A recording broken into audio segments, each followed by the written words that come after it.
Bonsoir à tous, bienvenue sur D8. Je suis ravie de vous retrouver pour une nouvelle édition de Voyage au bout de la nuit. Alors cette nuit, ce soir, c'est avec Victor Hugo que nous allons partir en vadrouille. En effet, je vais avoir le plaisir de poursuivre la lecture de Notre-Dame de Paris. Nous en sommes au livre premier.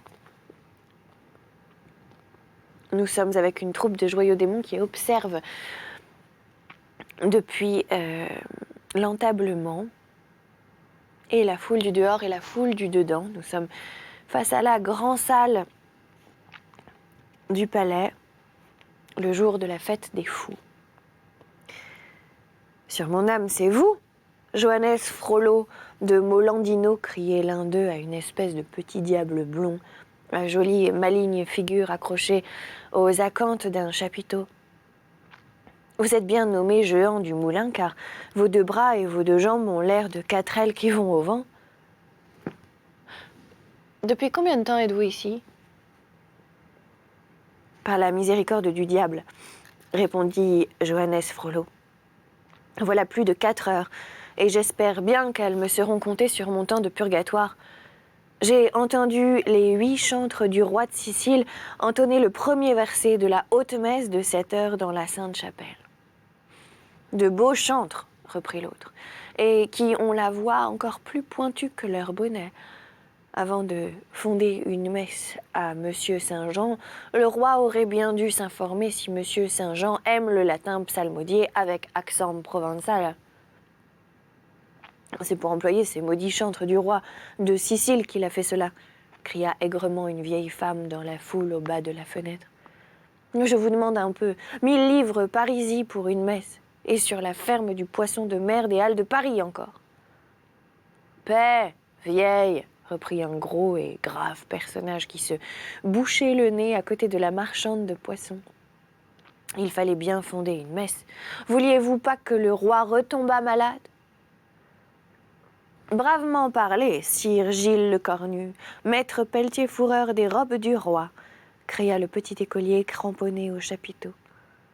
Un éclat de rire de tous les écoliers accueillit le nom malencontreux du pauvre pelletier-fourreur des robes du roi. Le Cornu, Gilles le Cornu, disaient les uns. Cornutus et Hirsutus, reprenait un autre. Eh, sans doute, continuait le petit démon du chapiteau, qu'ont-ils à rire? Honorable homme, Gilles le Cornu, frère de maître Jean le Cornu, prévôt de l'hôtel du roi, fils de maître Maillet le Cornu, premier portier du bois de Vincennes, tous bourgeois de Paris, tous mariés, de père en fils. La gaieté redoubla. Le gros pelletier fourreur, sans répondre un mot, s'efforçait de se dérober au regard fixé sur lui de tous côtés, mais il suait et soufflait en vain. Comme un coin qui s'enfonce dans le bois, les efforts qu'il faisait ne servaient qu'à emboîter plus solidement dans les épaules de ses voisins sa large face apoplectique pourpre de dépit et de colère. Enfin, un de ceux-ci, gros, court et vénérable comme lui, vint à son secours. Abomination! Des écoliers qui parlent de la sorte à un bourgeois, de mon temps, on les eût fustigés avec un fagot dont on les eût brûlés ensuite.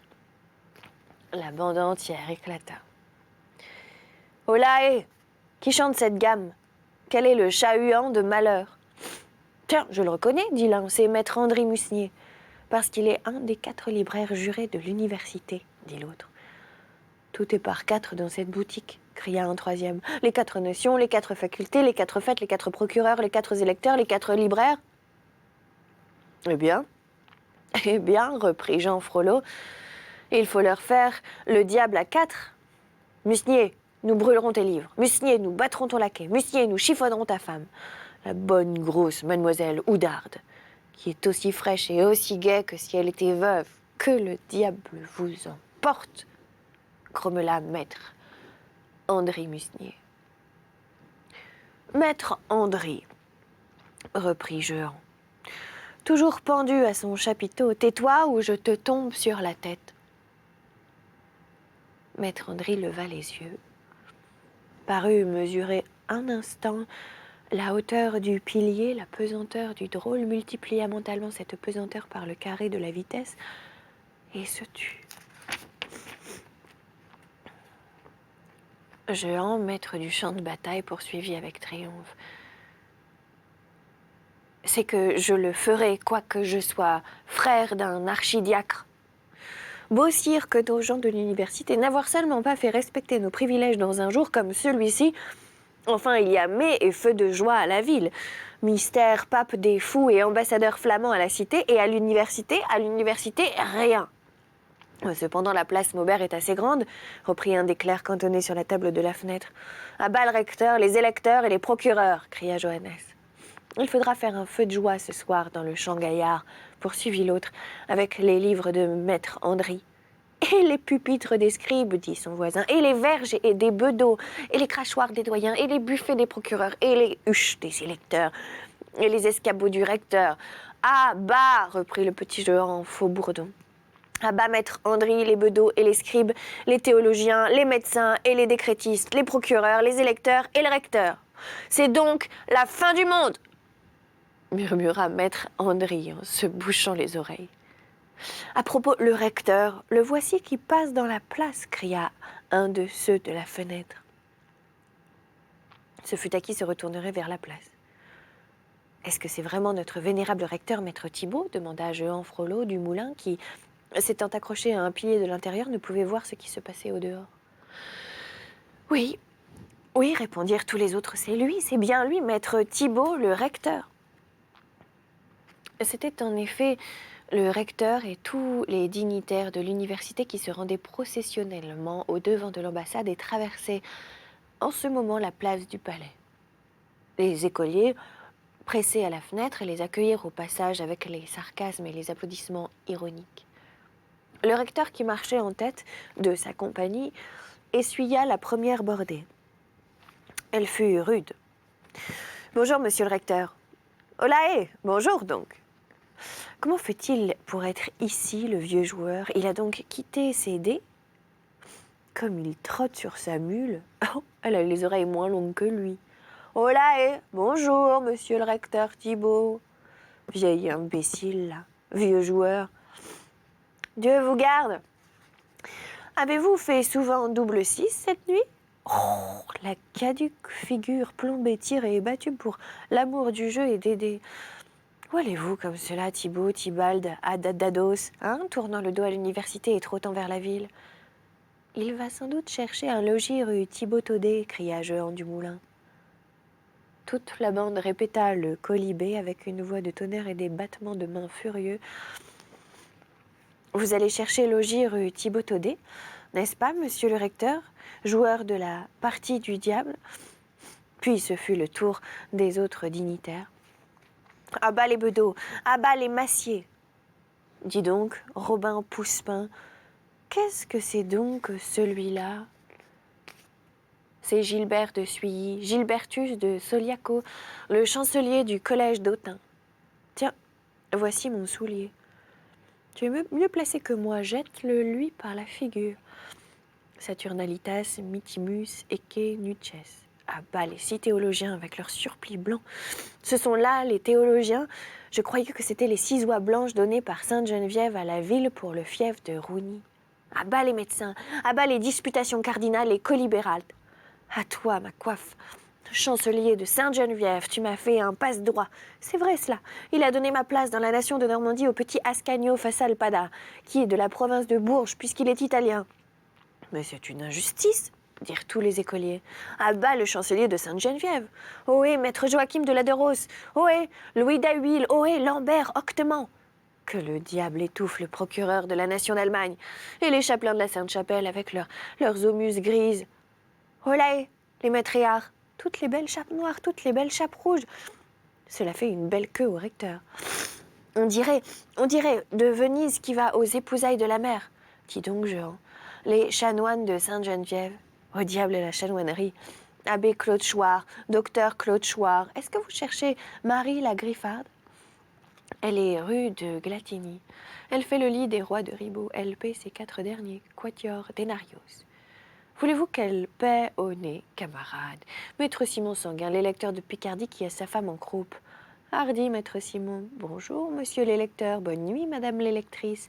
Sont-ils heureux de voir tout cela? Disait en soupirant Johannes de Molandino, toujours perché dans les feuillages de son chapiteau.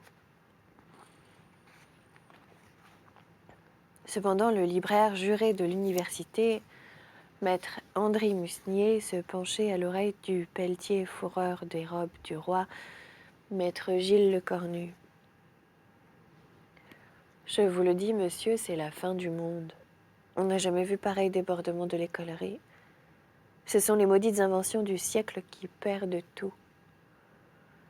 Les artilleries, les serpentines, les bombardes et surtout l'impression, cette autre peste d'Allemagne. Plus de manuscrits, plus de livres.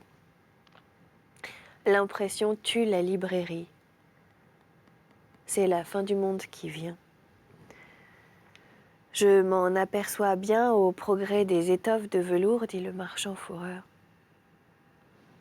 En ce moment, midi sonna. Ah, dit toute la foule d'une seule voix.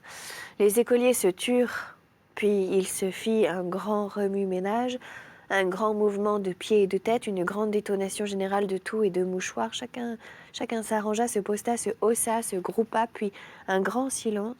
Tous les coups restèrent tendus, toutes les bouches ouvertes, tous les regards tournés vers la table de marbre. Rien n'y parut. Les 4 sergents du bailli étaient toujours là, roides et immobiles comme quatre statues peintes. Tous les yeux, se tournèrent vers l'estrade réservée aux envoyés flamands. La porte restait fermée et l'estrade vide. Cette foule attendait depuis le matin 3 choses. Midi, l'ambassade de Flandre, le mystère. Midi, l'ambassade de Flandre, le mystère. Midi seul était arrivé à l'heure. Pour le coup, c'était trop fort. On attendit 1, 2, 3, 5 minutes, un quart d'heure, rien ne venait. L'estrade demeurait déserte, le théâtre muet. Cependant, à l'impatience avait succédé la colère. Les paroles irritées circulaient, la voix basse encore, il est vrai. Le mystère, murmurait-on sourdement, les têtes fermentées. Une tempête qui ne faisait encore que gronder flottait à la surface de cette foule. Ce fut Jehan du Moulin qui en tira la première étincelle. « Le mystère et au diable les flamands !» s'écria-t-il, de toute la force de ses poumons, en se tordant comme un serpent autour de son chapiteau. La foule battit des mains. « Le mystère !» répéta-t-elle, « et la Flandre à tous les diables !»« Il nous faut le mystère sur le champ, reprit l'écolier. On m'est avis que nous pendions le bailli de Paris en guise de comédie et de moralité. Bien dit, cria le peuple, et entamons la pendaison par ses sergents. Une grande acclamation suivit, les 4 pauvres diables commençaient à pâlir et à s'entre-regarder. La multitude s'ébranlait vers eux, et ils voyaient déjà la frêle balustrade de bois qui les en séparait ployer et faire ventre sous la pression de la foule. Le moment était critique. « À sac !» criait-on de toutes parts. En cet instant, la tapisserie du vestiaire que nous avons décrit plus haut se souleva et donna passage à un personnage dont la seule vue arrêta subitement la foule et changea comme par enchantement sa colère en curiosité. « Chut, silence, silence, silence !» cria-t-on de tous côtés. Le personnage, fort peu rassuré et tremblant de tous ses membres, s'avança jusqu'au bord de la table de marbre avec force et révérence qui, à mesure qu'il s'approchait, ressemblait de plus en plus à des génuflexions. Cependant, le calme s'était peu à peu rétabli. Il ne restait plus que cette légère rumeur qui se dégage toujours du silence de la foule.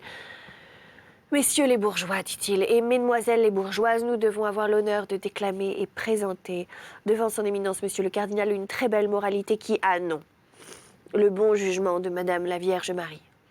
C'est moi qui fais Jupiter. Son éminence accompagne en ce moment l'ambassade très honorable de monsieur le duc d'Autriche, laquelle est retenue, à l'heure qu'il est, à écouter la harangue de monsieur le recteur de l'université à la porte Baudet. Dès que l'éminentissime cardinal sera arrivé, nous commencerons. Il est certain qu'il ne fallait rien de moins que l'intervention de Jupiter pour sauver les 4 malheureux sergents du bailli du palais. Si nous avions le bonheur d'avoir inventé cette très véridique histoire et par conséquent d'en être responsable par devant Notre-Dame la critique, ce n'est pas contre nous qu'on pourrait invoquer en ce moment le précepte classique « Nec Deus intercit ». Du reste, le costume du seigneur Jupiter était fort beau et n'avait pas peu contribué à calmer la foule en attirant toute son attention. Jupiter était vêtu d'une brigandine couverte de velours noir à clous dorés. Il était coiffé d'un bicoquet garni de boutons d'argent dorés et n'était le rouge et la grosse barbe qui couvraient chacun une moitié de son visage, n'était le rouleau de carton doré semé de pasquilles et tout hérissé de lanières de clinquant qu'il portait à la main et dans lequel des yeux exercés reconnaissaient aisément la foudre. N'étaient ses pieds couleur de chair et enrubannés à la grecque. Il eût pu supporter la comparaison pour la sévérité de sa tenue avec un archer breton du corps de Monsieur de Berry. Voilà, c'est la fin du chapitre 1 du livre premier de Notre-Dame de Paris. Je vous remercie de nous avoir suivis. Je vous invite à nous retrouver sur les réseaux sociaux #VBN. Et quant à moi, je vous dis à très bientôt sur notre chaîne pour de nouvelles aventures littéraires. Passez une excellente journée si vous vous réveillez et une très bonne nuit si vous vous couchez. Salut!